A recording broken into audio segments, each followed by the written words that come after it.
Tension is building at and near the presidential residence. The compound is being heavily fortified as another warrant has been approved for the arrest of President Yoon. And the political uncertainty is dragging down economic sentiments at home, according to a recent assessment by a state-run think tank. The world's major tech show has returned in Las Vegas. Showcase for AI technologies that can apply to our everyday lives, and the much-anticipated keynote speech of NVIDIA CEO Jensen Huang. It's January 8th, 8 p.m. in Seoul. This is Newscenter.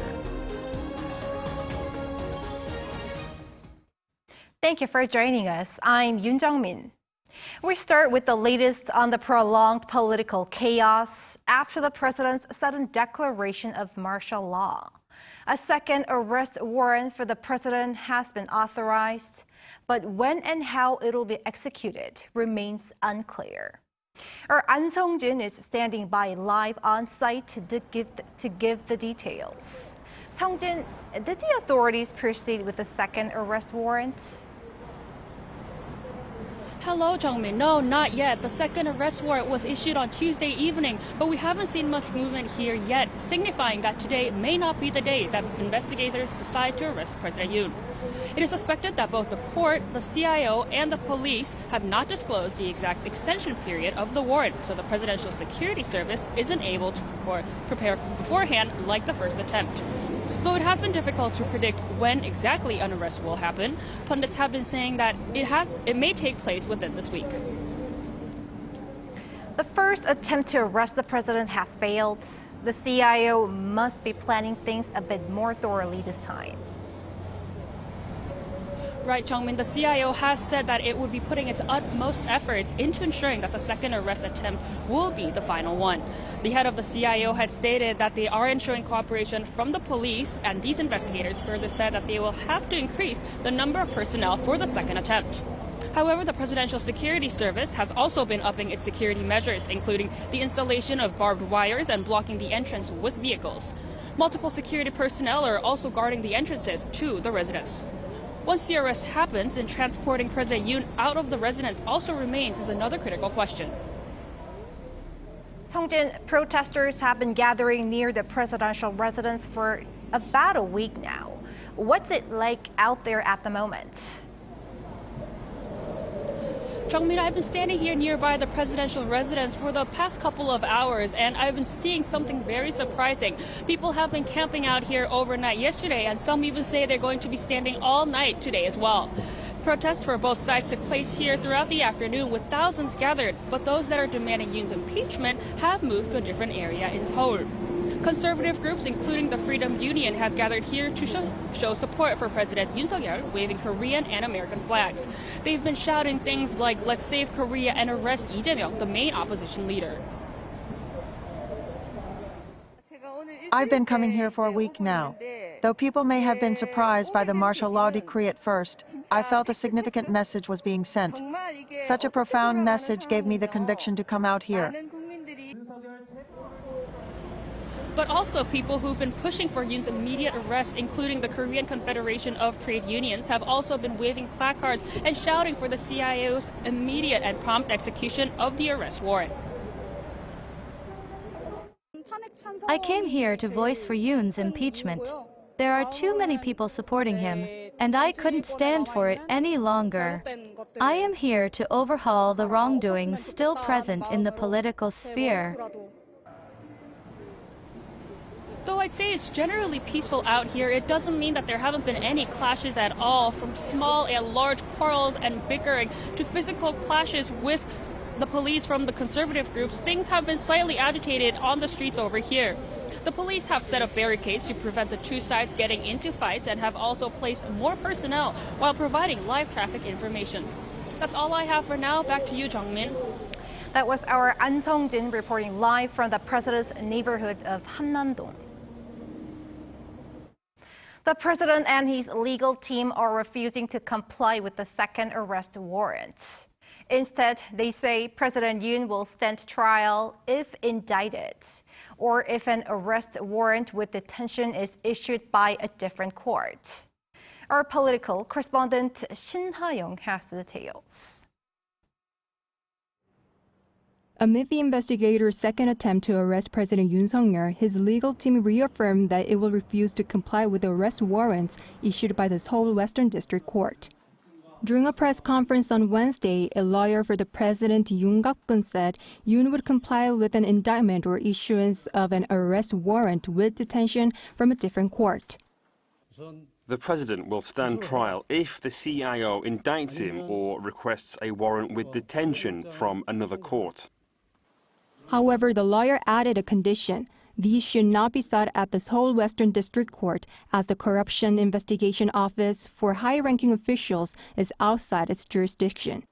He said the agency must go through the Seoul Central District Court, adding that requesting the arrest warrant to the Western District Court can only be seen as, quote, warrant shopping, meaning the CIO is picking courts likely to approve warrants. The Seoul Western District Court issued 2 arrest warrants with temporary detention, allowing questioning for 48 hours for the president, and dismissed Yoon's appeal. An arrest warrant with temporary detention can be issued if there is sufficient reason to believe that a suspect has committed a crime or if there is a concern the person may not show up for questioning. However, an arrest warrant with detention requires stricter conditions, such as a suspect being a flight risk or if there is a risk they will destroy evidence. Earlier, the opposition raised suspicions that President Yoon was hiding to avoid the temporary arrest warrant. However, the lawyer refuted the allegations, calling it a false manipulation of events. I went to the presidential residence yesterday evening and met the president. This is really unbelievable, false propaganda and a manipulation of events. Regarding the impeachment trial at the Constitutional Court, lawyer Yoon stated that the president will be able to attend once the issues such as the withdrawal of the insurrection charges are resolved and the necessary conditions are met for him to speak. He also noted that there is no limit to the number of times the president will attend. Shin Ha-young, Arirang News. At the National Assembly this afternoon, 2 bills aimed at initiating special investigations into allegations against President Yoon and First Lady Kim Gon-hee have failed to pass the latest National Assembly vote. Our correspondent Lee Si-hoo joins me here for more. Si-hoo, tell us the result of the vote. Right, Jung-min, today of the 300 lawmakers, 198 voted in favor of the special prosecutor bill targeting President Yoon, while 101 voted against it and 1 abstained, just 2 yes votes short of passing it. While for the bill against the First Lady, 196 voted in favor. 103 voted against, while 1 vote was deemed invalid. Now, this means the bills are now officially lapsed. The opposition-led bill sought to investigate the insurrection charges against the president for his brief imposition of martial law and alleged stock manipulation by his wife. Now, the bills were vetoed by acting President Choi Sang-mok last week and sent back to the National Assembly for a revote. For the bills to pass after Choi's veto, they required at least a majority attendance and 2/3 approval of those present, which is a higher threshold than the numbers needed for the initial approval by the Assembly. Assuming full support from the 192-member PAN opposition, the bills required 8 ruling party members to rebel against the ruling party's consensus today, which was to reject the bill. I must also note that this was the 4th vote on the bill targeting the First Lady after repeated vetoes by the president and the acting president.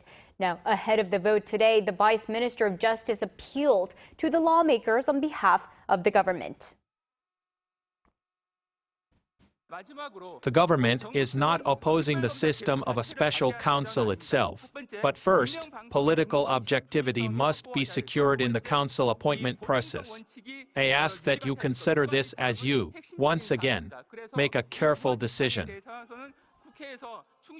Now, that echoes the reasonings behind the veto by the acting president. Right, so acting President Choi cited specific reasons for his veto last week. He said, for one, there's a risk of, quote, violation of constitutional principle in these bills that only grants the opposition lawmakers the authority to recommend members for the special counsel. Take a listen. I have pondered countless times whether it is a responsible attitude to promulgate bills whose unconstitutionality has not been resolved, and while concerns remain on the national interest and the basic rights of the people. Che further urged the rival parties to once again negotiate on the details so that the people could ultimately accept the results of the investigation. We have not seen such negotiations taking place since. What are the opposing stances of the rival parties? Yes, Jung-min, so the DP has since denounced the government and the ruling party for, quote, going along with Yoon's insurrection attempt, adding that similar methods for council appointments were ruled constitutional by the Constitutional Court of Korea in the past. Now here's the DP floor leader from earlier today. Refusing the appointment of a special counsel to look into the insurrection means not investigating or punishing people, even if they seriously violate laws and the Constitution. This is a declaration that they're aligning with the insurrection. The PPP, on the other hand, argues the DP is using the potential prosecutor issue to achieve inappropriate political objectives. Listen in. The DP is pushing for the 2 special prosecutor bills to wipe out the Conservative Party. They are trying to list an infinite number of PPP members and right-wing conservatives as subjects of investigation to devastate us. In addition to the special prosecutor bills, the PPP decided to reject 6 other bills that the government also objected to. They included changes to the Grain Management Act affecting the farming industry and changes to the testimony rules at the National Assembly. Shihu, what do we expect to see from the rival parties in the upcoming days? Right, so with the rejection of bills tonight, the DP immediately burst out in protest and said it will work on a new version of the bill starting tonight, with the goal of reintroducing it tomorrow. The party added that it will try to make necessary changes to better meet the request of the ruling party in order to prioritize the bill's fast approval. It hinted at possible changes to council appointment rules and the scope of the investigation, while the PPP warned the DP to cease its repeated pushes for impeachment and special prosecutors and instead take a look into the issues involving the livelihood of the people. Now we expect to see the rival parties continue to lock horns over the possible arrest of President Yoon throughout this week, and so potential negotiations or revisions to bills rejected today seem unlikely anytime soon. Our National Assembly correspondent Lee Shu, thank you.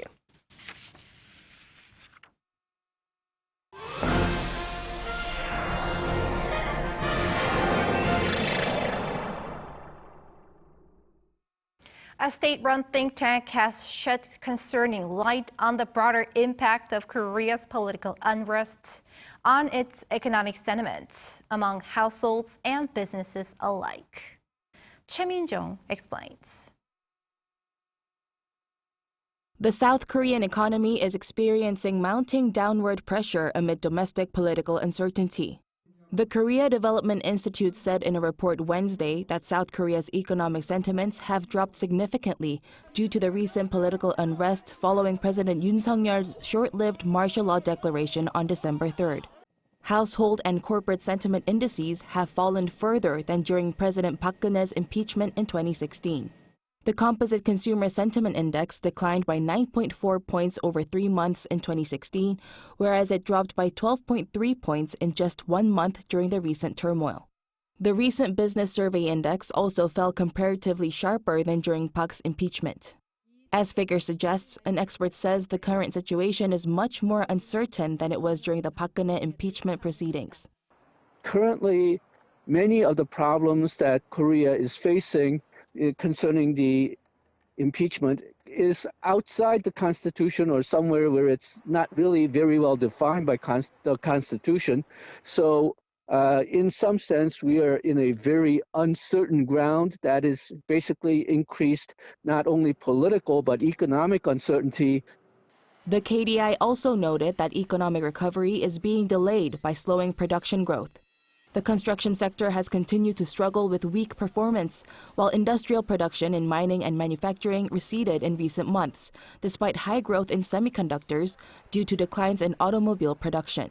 Despite the recent political turmoil, however, Financial market indicators such as exchange rates and stock prices have remained relatively stable.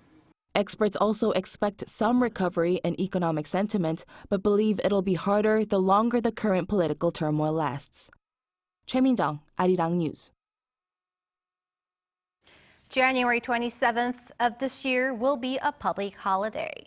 This comes as part of efforts to encourage private spending by creating a 6-day Lunar New Year holiday this year, starting from the weekend prior to the Monday of January 27th, all the way to the 30th. The decision was reached during talks between government officials and ruling party lawmakers at the parliament, where they addressed ways to ensure economic stability amid dwindling domestic demand and the rising risk of Trump tariffs. With regard to the latter, acting President Choi Sang-mok has pledged weekly pan-ministry discussions. Meanwhile, interim chairman of the People Power Party, Kwon Young-se, spoke of efforts to work on legislation in support of the local economy. On the corporate front, both Samsung Electronics and LG Electronics expect a substantial drop in operating profits for the final quarter of 2024 amid soaring expenses but slowing demand. Yoon has more. Samsung Electronics reported Wednesday that the company's estimated operating profits for the October to December period came to 6.5 trillion won, which is around $4.5 billion. That's a decline of nearly 30% compared to the previous quarter. The chipmaker said this was due to lower global demand for PCs and mobile phones, as well as higher R&D costs. Revenue for the fourth quarter rose 10.7% to 75 trillion won, or $51.6 billion on year. For 2024, the annual operating profit came to 32.73 trillion won, or around $22.5 billion, up nearly 400% from the previous year. Meanwhile, LG Electronics also reported on Wednesday that the company's estimated operating profits for the fourth quarter came to 3.43 trillion won, or $2.4 billion, down 6.1% compared to the year before. The company said its sluggish earnings were due to global economic uncertainties. However, the country's leading home appliance maker recorded 87.74 trillion won, or $60.33 billion in annual revenue for 2024, marking a new record for the highest annual revenue in the company's history. Both companies plan to release their final earnings results later this month. Yoon, Arirang News. The Consumer Electronics Show is set to be the world's largest tech show, during which big-name companies and their smaller counterparts head to Las Vegas in January to share their innovative approaches to life in the foreseeable future. For more on those innovations, our correspondent Moon Hae-ryun files this report. The wait is finally over. CES, the first big annual tech event of 2025, officially kicked off today and is expected to draw hundreds of thousands of people. With the event due to run until Friday local time, more than 4,500 exhibitors have gathered to showcase and set the tone for this year's tech innovations under this year's theme, Connect, Solve, Discover, Dive In. It explores how new technologies can connect humanity and contribute to solving global issues, thoroughly explored over the past 2 days prior to the event through press conferences and keynote speeches. From the Consumer Technology Association's Tech Trends report to NVIDIA's Jensen Huang returning to CES for the first time in 8 years, the prevalence of AI is clear through much of the tech on display. This could mean a number of things for South Korea's tech giants. Huang revealed to the press that he plans to meet with SK Group's chairman Chae Tae-won, with SK hynix being NVIDIA's biggest supplier of HBM chips. He also went on to emphasize Samsung's potential in supplying HBM chips to NVIDIA, stating that the firm will eventually succeed, no question. That being said, this event has gone from being called the Consumer Electronics Show to being branded just CES, with the president of the CTA saying this reflects how the event has come to be something of a consumer everything show instead.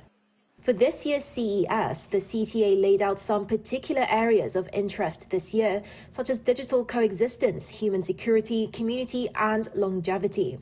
New programs this year also put the spotlight on 3 tech categories: mobility, quantum computing, and energy transition. Quantum computing was described as the next big development to come by the CTA. If the 2020s is the intelligence decade, then the 2030s will likely be the quantum era. There are exciting developments for mobility too, particularly as connectivity and sustainability become increasingly important, and the same applies to energy transition. Another highlight of CES is the Innovation Awards program that honors what are deemed outstanding innovations in design and engineering. And there are some new categories added this year, such as fashion tech and pet tech. Fashion tech is usually associated with smartwatches and fitness gear, but the CEO of Myant, this year's Best of Innovation honoree for fashion tech with its revolutionary textiles and clothing that integrates AI to monitor health conditions across the entire life cycle, says that it's more than something gimmicky. It's going to go to a very serious level of relationship between humans, all humans, and fitness and health, all of them in one, because we're all wearing textile all the time. And with an increasingly large market for pet products, pet tech is another fast-growing sector. This year's Best of Innovation honoree in pet tech, Paul Port, aims to address what pet owners want for their pets, such as comfort and safety for both. Pets are a big part of everybody's family. Everybody loves their pets. We've got all this tech for our kids and everyone else, but people are trying to bring convenience and safety and fun into the pet space, which is important for a lot of people. As CES 2025 unfolds, it's clear that this year's event is more than just a showcase of cutting-edge technology, but a glimpse into how innovation is shaping the way we live, work, and connect with the world around us. Moon Hae-ryun, Arirang News, Las Vegas.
The first cold wave warning this winter has been issued for Seoul as extreme cold of -12 degrees is expected both tomorrow and Friday.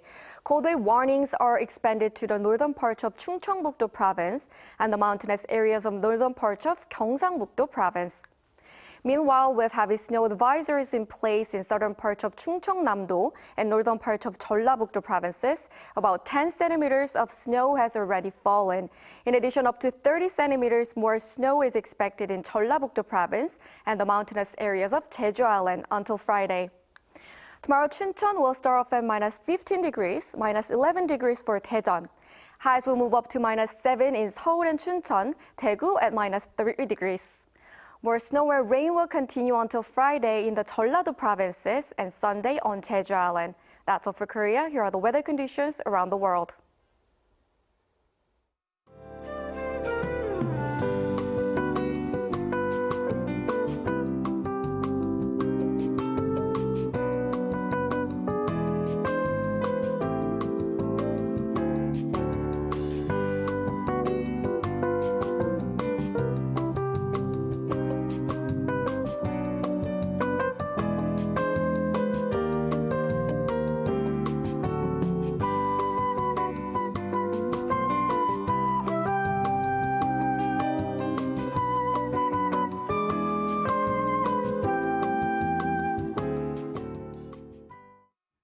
That is Newscenter for tonight. Thank you for watching. A panel session up next.